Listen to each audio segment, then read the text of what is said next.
going to talk about landscapes. These two images on this starting slide, the one on the right is Yosemite, my favorite location in Yosemite, which shows El Capitan and the Merced River. And in the fall, it just is spectacular.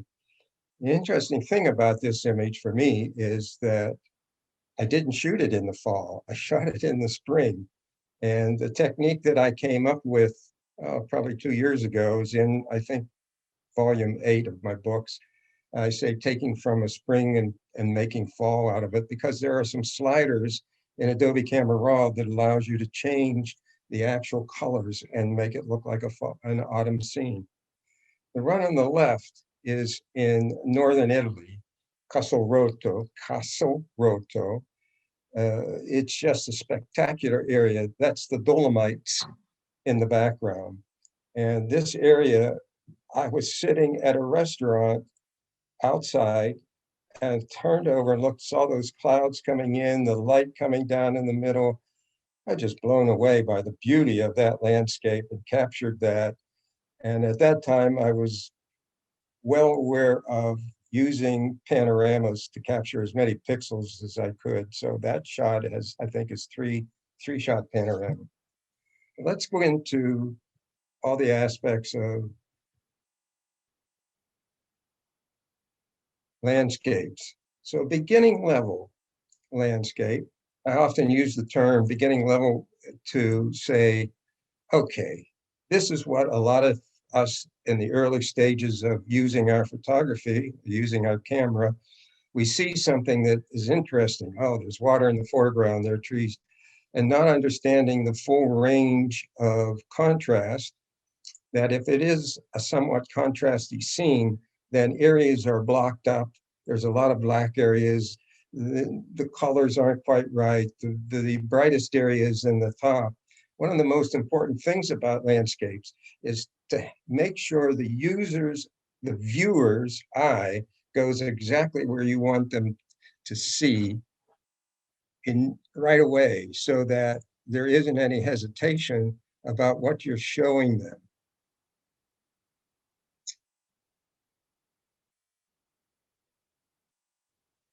I often use the term, I was there. This is what I saw for this kind of landscape, which is a documentary. And that's certainly an acceptable way to photograph if you are keeping a record or a history of what you are showing yourself. But if you're submitting to a competition or a gallery or a show of some sort, this is not an image that is going to stand out in any way. There are a lot of aspects of where is the brightest area in an image. Well, the overall brightest area is in the top of this image, and the foreground is all right, but nothing special. Then we get captivated by sunsets, and the colors are so beautiful. This image has a lot of area in the lower portion, what I call blocked up, no details, no showing. And so you need to learn how to capture a high dynamic range. And when you're capturing a high dynamic range with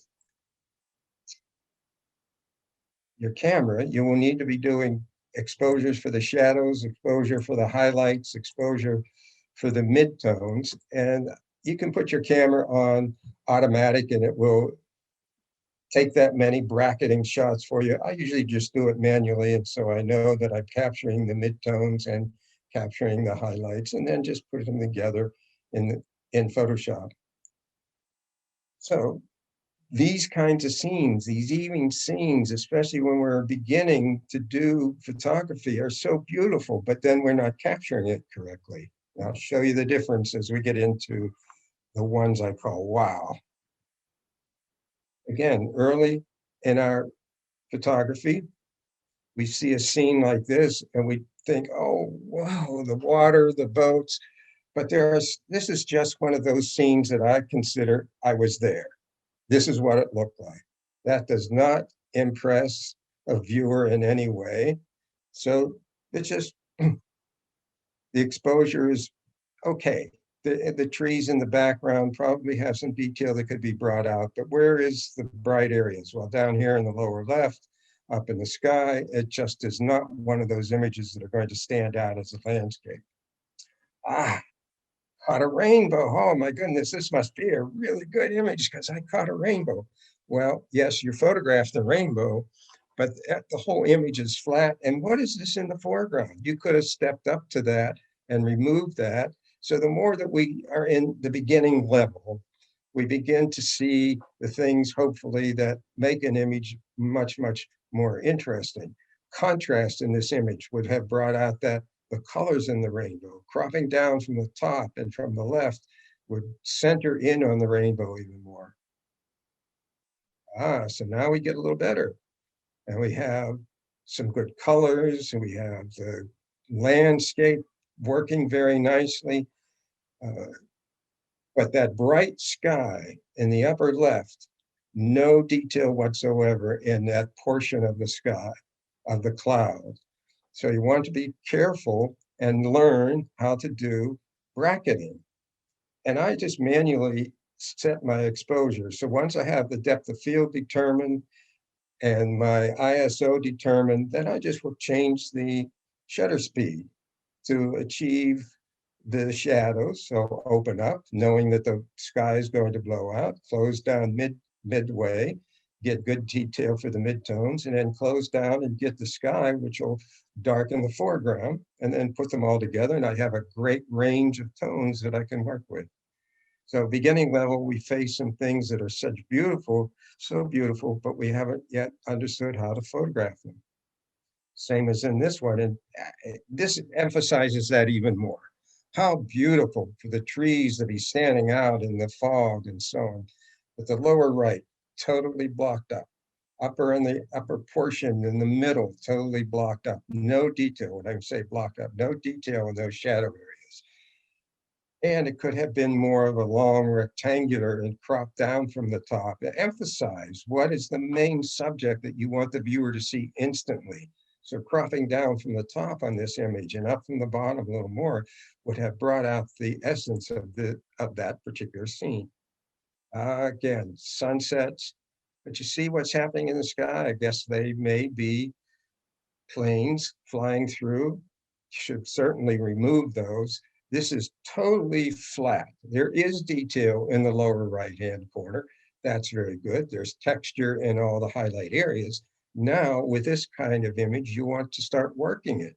You want to lower the contrast overall in the sky so that that brings the eye down into the image. And where is the most important area? Well, right near the sunset, but also the foreground with the beautiful greens and things in there. And you may even want to remove some of the blue of the mountain. So now you see a scene like this, think, okay, the composition's looking good. I have all the detail, now I need to work on it. The other aspect of first time is, oh, what a neat scene. And that boat's sitting in the water, and oh, the ducks are coming into it. So how much of the foreground do you need? How much of the upper level? And especially all that bright area up there. You need to think about at the beginning level or learn how to handle those kinds of exposures.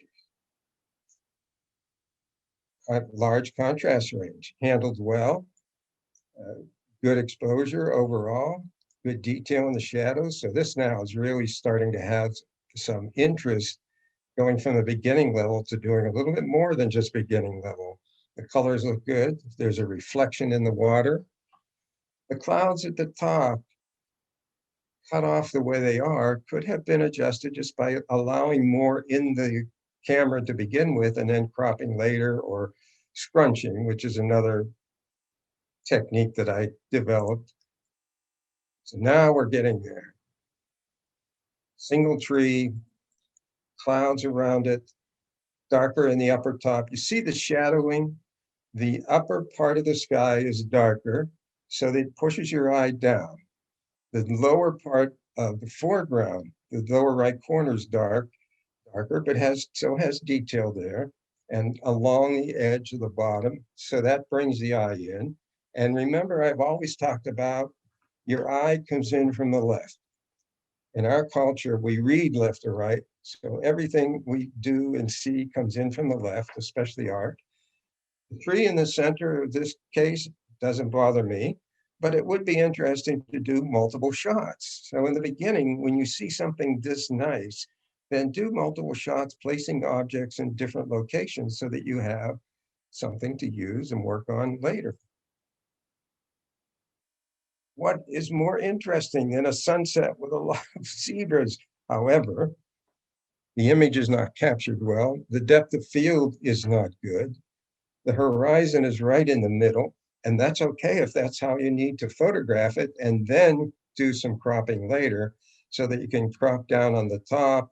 And in this case, it's busy in a sense, too many zebras. So move around, take a different perspective. Very good composition, great leading lines, coming in from the left, curving up in, good sky, good detail all over in the rock areas. So this could really be a striking image. Now you need to bring out the three-dimensionality is what I call it. The bottom part be darkened to push the eye in, and it also creates the foreground. The sky be much darker, and that way the middle of the image will jump out. And even in that case, the middle increase the contrast just a little bit so that it is more three-dimensional in the rocks themselves. So here it is, starting to get to that. Okay, got it. See the difference of the sky? Darker area up in the sky, beautiful foreground detail in the shadow areas. This is El Capitan in the background. Now, somebody who has been to Yosemite as many times as I have would know instantly if I flip this so that it would read the other way, that mountain wouldn't be quite right. However, this one could be flipped and it still would look right. And the reason I would flip this one is because the water flows us out of the right-hand side. So at a beginning level, we don't think about left and right and where is the image bringing us.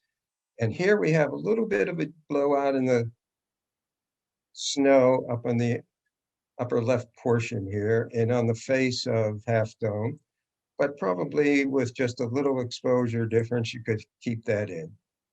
Flat, not three-dimensional, beautiful clouds. They're coming down, they're leading lines. Think of the leading lines in this, the leading lines of the horizon here coming up to this rock, the cloud leading line right down to that rock structure, the leading lines coming down from the upper right. Even the grasses seem to be pointing up that way. Now it's just flat. This could be a striking image. So at beginning level, we still are capturing more than thinking about the overall presentation. This one, I often talk about it's either in or it's out. This is a striking image. There's some blowout in the fog area here in the center. Very nice three-dimensionality with these trees against the highlight area. That's very nice. This darker area against light. Anywhere that's dark against light creates three dimension. Light against dark creates three dimension. When I say it's either in or out, up in the top, especially up in the upper right, that little bit of a tree limb sticking down just does not work. And the big part of this one, even though it's much more, is distracting to my eye in the upper area of the sky, especially with having the sunburst here, starburst, sunburst, which could work very nicely. And that could be brought out a little bit more. But the tree limbs up there should be out rather, or much more in, filling up this whole upper area. So it's either in or it's out. Same with this little limb on the left-hand side and the rock in the lower left. Put them in. You can always crop them out or change them later. So when you're doing your initial exposures, don't hesitate to move the position and take more, put more in your image. I know when we shot film, we were taught to crop in where we wanted to be because you can't just have this many shots. But with digital, geez, we have so many shots we can do and then just clean them up. This is really a good image. Overall, very good image. The issue here is the flowing down to the right and out. So you come in from the left and then the water takes you down. But look how nicely they've captured the detail all throughout the smoother areas within the water, detail, highlights coming down in through here, very nicely done. So if I flip it, look how much differently you view this image. This becomes part over on the left-hand side becomes much more interesting.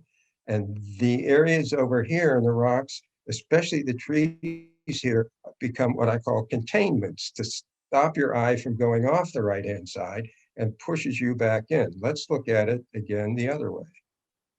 See how you almost ignore this area in the lower left because your eye comes in and you go down to the right and you see these. But now, if we look at this, how much more you are appreciating the detail in the upper left area and over, especially in the lower right area, of all the texture and color and beauty of the image. So now you're coming in from the left, and this is what I call it as a containment that pushes you back into the image. Well, very pretty scene. This little church up here against, it's dark against light, that's nice. And the highlight coming down through here, but the upper part of this sky just doesn't work very well. It's sort of blown out and the brightness of the sun. So here's again where you need to learn multiple exposures and then put them together. And you see you have a little flare from your lens because of shooting directly into the light. When you first look at this, wow, waterfall, that's really wonderful. Your eye is moving across this from the left.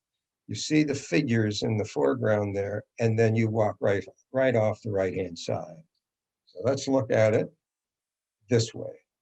How much more now the figures capture your eye, and then you are led right up to the waterfall. What's the difference of how much more you see the waterfall in this one versus this way? Once you see it, your eye then moves over here and you really don't go back to looking at the waterfall. And that's the major feature of this image. So now with that this way, it really leads into it. And leading lines, the line of the ridge back here leads you there. The line of the rock in the upper right leads you down to the waterfall. The leading line of the pathway or whatever this is coming in here in the rocks, leading you right up to here. So that becomes the center of attention. Here, it's almost the center of attention are the figures standing there. What a difference. Beautiful scene. Foreground's a little much, but could be cropped nicely. Background, detail everywhere, great texture in all the highlight areas, very nice, but extremely flat. No real three-dimensionality on this image. Now we're starting to get three-dimensionality. And there's another aspect of a landscape that I coined, the term a place to stand. If you give the viewer a place to stand in the image, the viewer becomes emotionally involved in the image. They feel that they are standing there looking into the image and not just looking at the image. So this is very good. And all of this up in the sky could be brought out, the beautiful colors in the background. Down here, I probably would even think of flipping this one also because it's leading me out from the right. But the other aspect, in or out, that boat, that sailboat on the left-hand side at the horizon is not totally in, and it's too much right on the edge. So just a little bit more opening or moving the lens so that you capture more of that area. Beginning level, very nicely done, just not overall something that is striking, jumping off because of the contrast level. Getting closer, the sky's getting very nice, nice colors. Now we have the leading lines coming in. Now think about this image with the drama brought out in the sky and how much more impact this image would have. This one, the road leading you in, but the sky is just nothing up there. Some really neat things could be there. And I also now think about, oh, Photoshop and some of the other packages, Luminar, have sky replacement, which could make this image have much more impact. So now you're getting there. Foreground, middle ground, background, so that three-dimensionality aspect, better depth of field. You're aware of how to set your f-stop so that you're getting sharpness as far back as you want. You may want selective sharpness, but you're thinking about it, you know about it, and your compositions are getting stronger. Nothing else in there other than what you need. And you look at the cropping that you may not crop in your camera, and I'm not recommending that you crop in the camera. I think that that can be done later. So allow your capture to have what you want, but think about your cropping even as you're looking through your viewfinder. And will you have some message? And will the image have some type of elicit an emotion in some way? So here's a very interesting waterfall shot. And I see a lot of the waterfall shots nowadays, and they have this blue tint to it. And I think, just take the tint out of it. Let me show you the difference. How much different that image looks with the white in the water. And it is so easy to do that in Adobe Camera Raw. You just use the little clicks on that, removes the blue. So this is getting to have a stronger composition, and the colors are good. Much more interesting with that long rectangular format. You have a scene, a landscape. When you're standing there and you look at a landscape, you really are moving your head left and right, and you're looking at this whole expanse. Then we look through our viewfinder and we take, unless you have a real wide angle lens or so, and you capture a portion of it. And no, that's not what we really saw. So why not take some additional images and then put them together as a panorama, and you can crop, you'll have enough pixels to work with, and you can crop it any way you want and have a much more interesting landscape when it's a long rectangular image. Now, bring out the colors in this, show the three-dimensionality. That's the key to this. That's the key to this.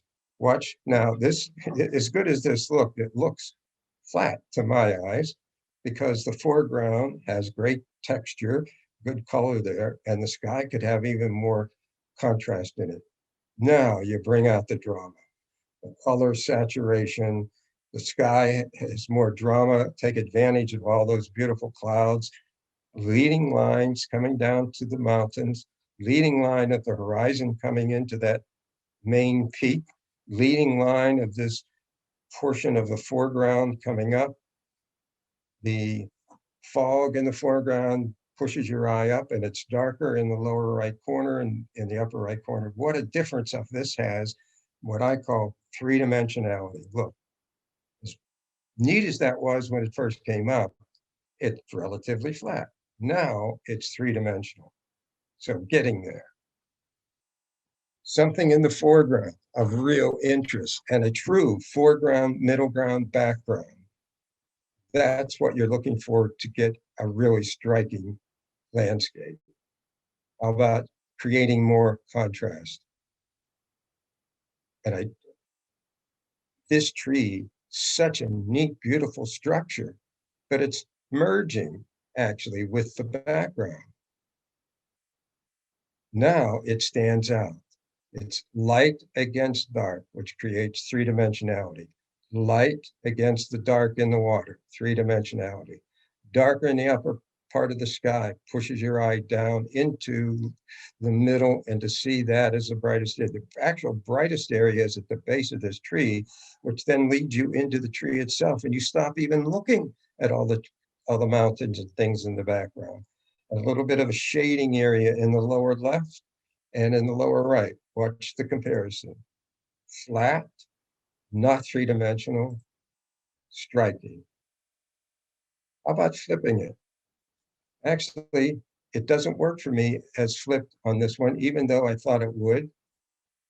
Here, the tree, in a way, leads you down and off to the right and the water off, but this area in the lower right keeps your eye coming back in. So when you flip it, it works, but it doesn't work as strongly for me as this format. But it's all just personal preference. Ah, what a beautiful scene. But blocked up areas, there's detail in there. There's beautiful fog in the background, this little village here. So let's open it up and see what it really looks like. Now, look at the sky. The color in the sky now works well, and the darker mountains of dark against light, three-dimensionality. The light coming down, and the fog area here has light, very pale blue, not blocked up blue. Go back to the other one. It's nicely blue, but it's all blocked up. All the shadow areas in here are blocked up. In landscapes, it's very important to have detail in the areas where the mind would want to see it. In fact, that's how Ansel describes it, that dark areas should have detail where the viewer expects to see detail. Well, you're the viewer. And the more you learn about the landscapes and what you should be viewing, the more you'll understand the capturing shadow and the detail. And then three-dimensionality, foreground, middle ground, background. I expanded this to make it more of a horizontal, more of a wide rectangle. See, this seemed cramped to me. This big mountain. Here's a place where I could be. I can be down here with this little village, or over here on this hill, standing here looking into this. And geez, is that what I would see? Wow, this is the scene that would be in front of me. So I simply changed the width.